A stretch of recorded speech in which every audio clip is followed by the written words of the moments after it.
ഷാരോൺ വധക്കേസിൽ ശിക്ഷാവിധി ഇന്നുണ്ടായേക്കില്ല. ശിക്ഷയിന്മേൽ വാദം തുടരുന്നു.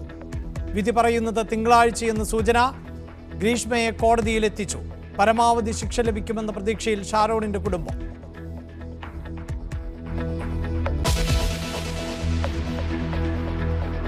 സനാതനധർമ്മത്തിൽ മുഖ്യമന്ത്രിയെ തള്ളി ശ്രീയം. സനാതനധർമ്മത്തെ എതിർക്കുന്നവർക്ക് രാഷ്ട്രീയ ലക്ഷ്യം.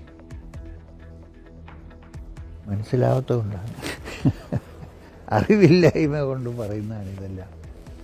ഒന്ന് ശരിയായിട്ട് ഇതിനൊന്ന് സ്റ്റഡി ചെയ്ത് കഴിഞ്ഞാൽ ആരും ഇങ്ങനെ ഒന്നും പറയില്ല. പിന്നെ അതിനൊരു പൊളിറ്റിക്കൽ വ്യൂ ഉണ്ട് കേട്ടോ.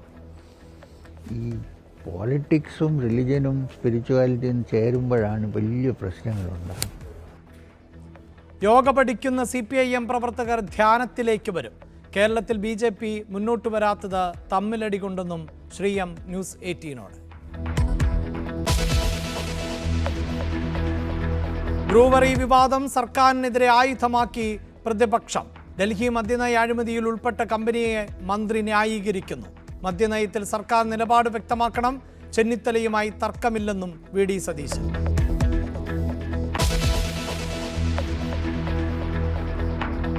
നെടുമങ്ങാട് ടൂറിസ്റ്റ് ബസ് അപകടത്തിൽ ഡ്രൈവർ കസ്റ്റഡിയിൽ. പിടിയിലായത് ഒറ്റശേഖരമംഗലം സ്വദേശി അരുൾദാസ്. ബസ് അമിത വേഗതയിലായിരുന്നുവെന്ന് യാത്രക്കാർ. പരിക്കേറ്റ് 21 പേർ ചികിത്സയിൽ.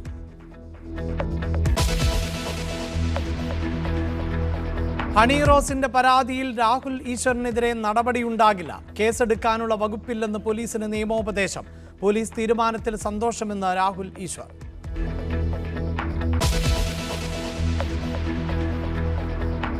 IC ബാലകൃഷ്ണനും ND അപ്പച്ചനും ഇന്ന് നിർണായകം. NM വിജയൻ ആത്മഹത്യാ കേസിൽ മുൻകൂർ ജാമ്യാപേക്ഷയിൽ കോടതി വിധി പറയും. ജാമ്യത്തെ എതിർത്ത് പോലീസ്. തെളിവ് നശിപ്പിക്കാൻ സാധ്യതയെന്ന് പ്രോസിക്യൂഷൻ.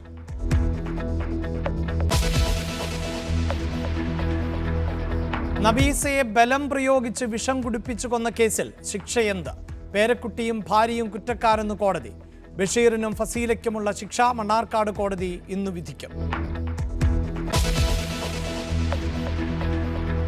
രാജ്യത്തെ നടുക്കിയ RG-കർ മെഡിക്കൽ കോളേജ് ബലാത്സംഗ കൊലയിൽ വിധിയുന്ന. ആശുപത്രിയിലെ സുരക്ഷാ ജീവനക്കാരൻ സഞ്ജയ് റോയ് പ്രതി. കൊല്ലപ്പെട്ടത് 31-കാരിയായ ജൂനിയർ ഡോക്ടർ. ഇസ്രയേൽ ഗാസ അതിർത്തിയിൽ വെടിയൊച്ച നിലയ്ക്കുന്നു. ഹമാസുമായുള്ള സമാധാന കരാറിന് ഇസ്രയേൽ മന്ത്രിസഭയുടെ അംഗീകാരം. വെടിനിർത്തൽ നാളെ മുതൽ പ്രാബല്യത്തിൽ. ആദ്യഘട്ടത്തിൽ 33 ബന്ദികളെ മോചിപ്പിക്കും.